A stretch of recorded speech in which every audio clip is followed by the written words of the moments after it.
So அதுதான் வந்து இந்த இதில் வந்து கொடுத்துக்கிறாங்க. பாருங்க எங்க என்ன நடந்திருக்குது, இந்த தியரி படிச்சு பாருங்க.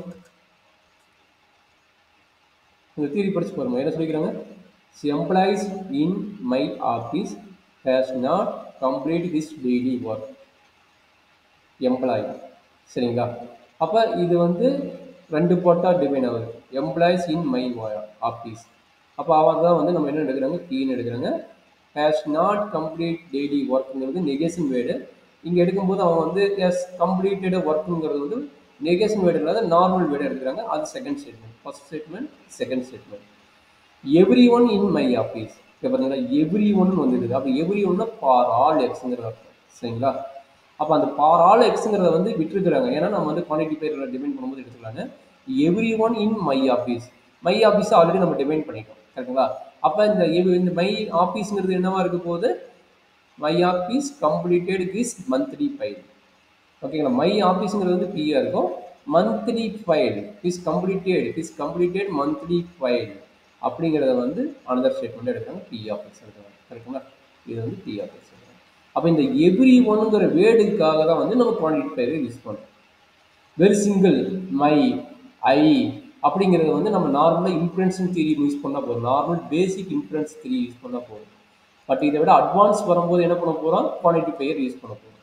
இதனால் இங்கே every one and single there exit, மைங்கிறது சிங்கிளாக வருது. இந்த மைங்கிற வேர்டு சிங்கிள், எவ்ரி ஒன்னுங்கிறது ஓவராலாக நம்ம பண்ணுறது சரிங்களா. அப்போ இதை வச்சுட்டு நம்ம அந்த எக்ஸுங்கிறத வந்து நம்ம எப்படி டிஃபைன் பண்ணுறோங்கிறத நம்ம இங்கே இன்ட்ரடியூஸ் பண்ணுறாங்க சரிங்களா. இப்போ என்ன நடக்குது, and employee in my office. ஓகேங்களா. எம்ப்ளாய் இன் ஆஃபீஸுங்கிறது வந்து ஏன்ங்கிறது வந்து சி ஆஃப் எக்ஸ் சரிங்களா. Has not completed his daily work அப்படின்னு என்ன சொல்கிறாங்க, தேர் எக்ஸிஸ்ட் நோட் பண்ணுறாங்க. ஏன்னா இங்கே மைன் வந்ததுனால தேர் எக்ஸிஸ்ட் நோட் பண்ணுறாங்க. ஹேஸ் கம்ப்ளீட்டட் ஹிஸ் டெய்லி ஒர்க்னா பீன்னு எடுத்துக்கிறோம். அப்போ என்னது, ஹேஸ் நாட் கம்ப்ளீட்டட் சொல்லிக்கிறாங்க. ஹேஸ் நாட் கம்ப்ளீட்டட் போது நெகேஷன் பி வந்துருக்கு. ஸோ அதனால தான் இங்கே அண்டு போட்டுருக்காங்க. ரெண்டுமே கம்பைன் பண்ணி வேர்டு வரனால தான் இதுக்கு அண்டுங்கிற கன்ஸ்ட்ரக்ஷன் இல்லை. ஏன்னா தென்னுங்கிறத வந்து எதுவும் மென்ஷன் பண்ணலை. அப்போ இங்கே ஏன் அண்டுன்னு போட்டுக்கிறாங்கன்னா இங்கே சம்டைம் மைங்கிற ஒரு வேர்டு வந்துருக்குது. Has not completed an employee in my office has not completed this daily work அப்படிங்கிற போது இங்கே அண்டு சிம்பிள் போட்டு எழுதிக்கிறாங்க. ஸோ அடுத்து என்ன நடக்குது, எவ்ரி ஒன்னுங்கிறது இங்கே என்னச்சு ஃபார் ஆல். இந்த ஸ்டேட்மெண்ட்லேயே வந்துச்சு எவ்ரி ஒன் வந்துச்சு. என்ன சொல்லிக்கிறாங்க, every one in my office completed முடிஞ்சிருச்சு சரிங்களா. Completed his monthly files. His monthly ஃபைல்ஸும் போது கண்டிஷனல் ஸ்டேட்மெண்ட்டாக கொடுக்கணும் சரிங்களா. அப்போ இது ரெண்டையும் கம்பைன் பண்ணி என்ன நடக்குது, we concluded that someone who completed, someoneங்கிறது என்னது, there exists x அர்த்தம். someoneங்கிறது there exists x அர்த்தம். who completed this monthly file, who's completed this monthly file has not completed this daily work. has not, அப்போ இது negation word. has not completed this daily work. ஓகேங்களா. அப்போ இந்த word define பண்ணிக்கலாம். அப்போ இந்த தியரிட்டிக்கலாக எப்படி இந்த ப்ரிமிசஸ் டிஃபைன் பண்ணுங்கிறது நமக்கு முக்கியம். இது கூட நீங்கள் டிஃபைன் பண்ணி எடுத்துருவீங்க. எனக்கு கிவன் வேர்டு இதை டிஃபைன் பண்ணி எடுத்துருவீங்க.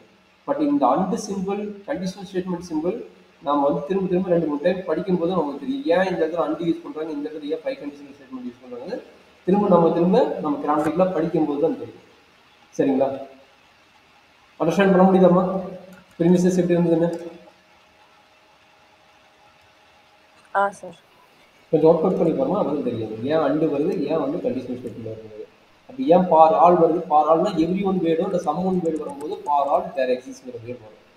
இதுக்கப்புறம் நம்ம ப்ரிமிசஸ் இன்ட்ரடியூஸ் பண்ணி நம்ம கன்க்ளூஸ் பண்ணிடுறாங்க. ஸோ இதை ப்ரிமிசஸ் இன்ட்ரடியூஸ் பண்ணிக்கிறாங்க. நம்ம கன்க்ளூஷன் வந்து இது வர வேணும். ஸோ அதுக்காக என்ன பண்ணிக்கிறாங்க, இங்கே இருக்கிற ப்ரிமிசஸ் நம்ம கையில் இருக்குது ஒன்லி 2 ப்ரிமிசஸ் தேர் எக்ஸிஸ்ட். இது ஃபர்ஸ்ட் ப்ரிமிசஸ். அப்போ என்ன பண்ண போகிறோம், இது எக்ஸுங்கிறத வந்து இண்டிவிஜுவலாக டிஃபைன் பண்ணுறாங்க. இண்டிவிஜுவலாக டிஃபைன் பண்ணால் அதுக்கு மீனிங் என்ன, இன்சுலேஷன்.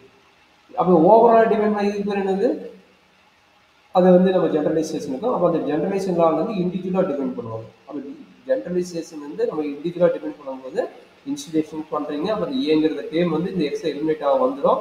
அப்போ நம்ம ஆல்ரெடி தெரியும் இருந்தாங்க இங்கே நடக்கிறது என்னது, அதாவது பி அண்டு கியூன்னு வந்துச்சுன்னா இது எப்படி எழுதலாம், பின்னு எழுதலாம். P and Q வச்சு என்ன எழுதலாம் P ன்னு எழுதலாம் அந்த P தான் இங்க எழுதிக்கிறாங்க இது C of A எதனால C of A எழுதுறாங்க இங்க C of X இருக்குது அப்ப அந்த C of X மீனிங் என்ன P comma P tends to Q ன்னு எனக்கு கிடைக்கும் Q கிடைக்கும் அந்த ரீசனுக்காக தான் வந்து P ன்னு எழுதுறாங்க அதாவது C of A ன்னு எழுதுறாங்க அப்ப பாருங்க இது ஜெனரலைசேஷன் யூனிவர்சல் ஜெனரலைசேஷன்லாம் ஃபார் ஆல்னு வரும்போது யூனிவர்சல் தேர் எக்ஸிஸ்டும் போது எக்ஸிஸ்டன்ஸ் தேர் எக்ஸிஸ்டும் வரும்போது எக்ஸிஸ்டன் இந்த ஃபார் ஆல் வரும்போது யூனிவர்சல் அப்போ யூனிவர்சல் அப்படின்னா இது எழுதணும் அப்போ இது எழுதி இதை கம்பைன் பண்ணணும் சரிங்களா அப்போ C of A B of A அப்போ இது ரெண்டையும் கம்பைன் பண்ணி எழுதலாம் ஏ சி ஆஃப் ஏ கட்டாயிரும் பி ஆஃப் ஏ மட்டும் சரிங்களா அப்போ இதுலேருந்து நம்ம எங்கே எழுதலாம் நெகேஷன் பின்னு எழுதலாம் இதுலேருந்து என்னன்னா நெகேஷன் பி ஆல்ரெடி இருக்குது அப்போ இது ரெண்டையும் கம்பைன் பண்ணி எழுதலாம் அதாவது B of A comma negation of B of A இது ரெண்டையும் கம்பைன் பண்ணி எப்படின்னா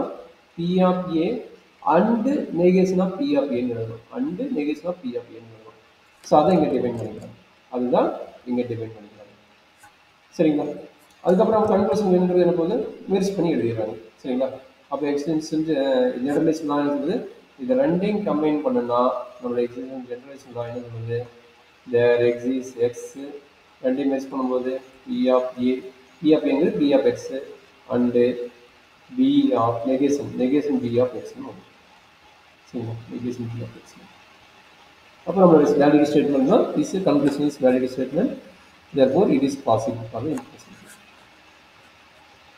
ஸோ ஃபார்முலா தெரிஞ்சுக்கிட்டு